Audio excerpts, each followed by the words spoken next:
সূরা বাকারার 183 নম্বর আয়াতের অর্থ সহ বলো।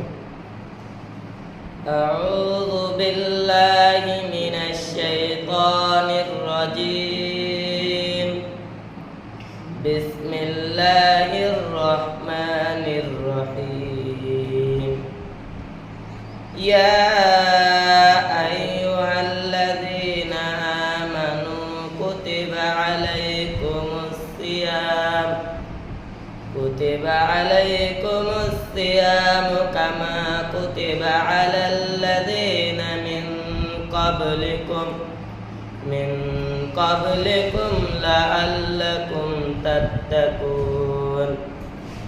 হে মুমিনগণ, তোমাদের জন্য সিয়াম বিধান দেওয়া হলো, যেমন বিধান তোমার পূর্ববর্তী গণকে দেওয়া হয়েছিল, যাতে তোমরা মুক্তাদি হতে পারো।